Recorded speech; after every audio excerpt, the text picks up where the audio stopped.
ও যুবক ভাই, বন্ধু নির্বাচিত করার ক্ষেত্রে ভুল করিও না। রাসূল বলেন, ইদা রুউ যুকিরাল্লাহ, তাকে বন্ধু বানাও যাকে দেখলে আল্লাহর কথা স্মরণ হয়।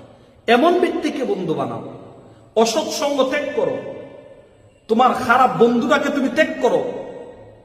একটা কথা ভালো করে মনে রাখবাই, সময়ের অপব্যবহার, যারা সময়ের মূল্যায়ন করে না, মোবাইলের অপব্যবহার, যারা মোবাইলের মধ্যে খারাপ জিনিস দেখে, অসৎ বন্ধু, যে বন্ধুর সাথে অযথা সময় নষ্ট করে, ওই তিনটা জিনিস কোনো মানুষের কোনো উপকারে আসবে না। ওই তিনটা জিনিস মানুষকে জাহান্নামের দ্বারপ্রান্তে নিয়ে যাবে, জান্নাত থেকে অনেক দূরে সরিয়ে দেবে। এই জন্য এই তিনটা জিনিস করা যাবে না। সময়ের অপব্যবহার করা যাবে না, মোবাইলের অপব্যবহার করা যাবে না, অসৎ বন্ধুর সাথে চলাফেরা করা যাবে না। ইয়াউমা ইয়াফিরুল মারউ মিন আখিহি ওয়া উম্মিহি ওয়া আবিহি ওয়া সাহিবাতিহি ওয়া বানি।